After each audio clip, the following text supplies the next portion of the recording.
Halo,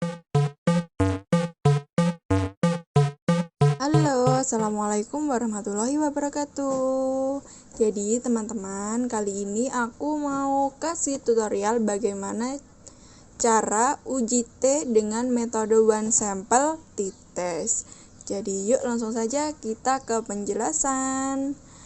Jadi pengertian dan kegunaan dari uji one sample t-test. Yang pertama adalah pengertiannya, bagian dari uji statistik parametrik dan uji one sample t-test ini digunakan untuk membandingkan rata-rata sampel yang diteliti dengan rata-rata populasi yang sudah ada dengan syarat data sudah terdistribusi normal dengan uji normalitas, multikolonialitas, dan homogenitas.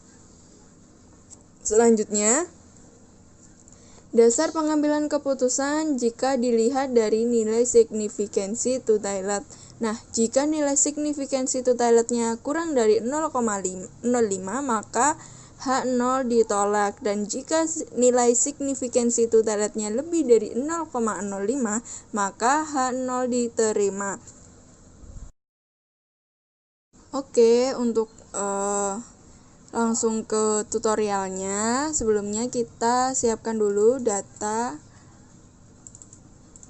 dari seperti ini. Kita siapkan dulu angketnya, hasil jumlah angket dari sebaran 1 atau sebaran 2, terserah teman-teman ya. Setelah itu kita langsung ke SPSS-nya. Kita beralih ke variabel view dengan name-nya kita ubah dengan nama judul angket yang dipakai.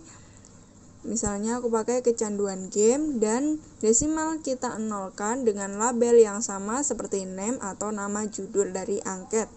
Setelah itu kita langsung ke data view. Nah, untuk yang data view ini kita copy dan pastenya hanya menggunakan satu angket, dan sebarannya terserah, bisa misalnya di teman-teman ada satu angket. Nah, teman-teman ini hasil datanya itu mau dicek yang pertama. Setelah dicek sudah bagus atau mungkin ada yang kurang pas gitu, teman-teman bisa membuat pernyataan lagi yang lebih bagus, lalu teman-teman cek. Nah, biasanya itu ada sebaran 1 dan sebaran 2, kita pakai yang sebaran 1 saja.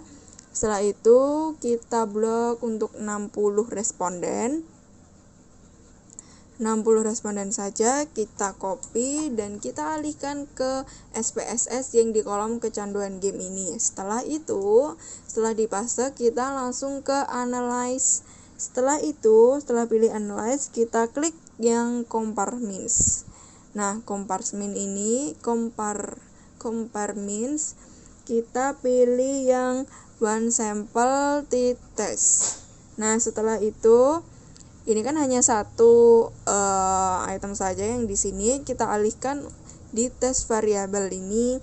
Setelah itu untuk yang value ini kita isi dengan dari rata. Misalnya nih di sini itu ada 278 penjumlahan dari satu responden, itu nilainya itu ada 278, ada yang 340, ada yang 296, ada yang 340. Nah, ini rata atau kita ambil nilai tengah-tengahnya. Misalnya ini ada di 250 ke atas atau di bawah 300, berarti itu kan ada di tengah-tengah itu. Nah, terserah teman-teman mau pakai, misalnya nih datanya ada 200 sampai 100. Nah, teman-teman bisa pakai 150 atau 200. Nah, ini aku pakai dari 300. Nah, seperti ini. Ini teman-teman nggak harus pasti harus hitung semuanya, enggak, tapi kita ambil nilai tengahnya lah. Misalnya yang kelihatan ada 200, kita pakai 200 bisa. 300 kita pakai 300 juga bisa, terserah. Lalu setelah itu kita klik OK. Nah, untuk yang tampilan ini yang dipakai itu adalah one sample test. Nah, yang paling bawah ini. Kita langsung ke bagaimana cara bacanya ya teman-teman. Seperti ini. Dari hasil uji one sample t-test didapatkan hasil signifikansi dari uji one sample t-test sebesar 0,000. Ini signifikansi totalet yang dipakai ya.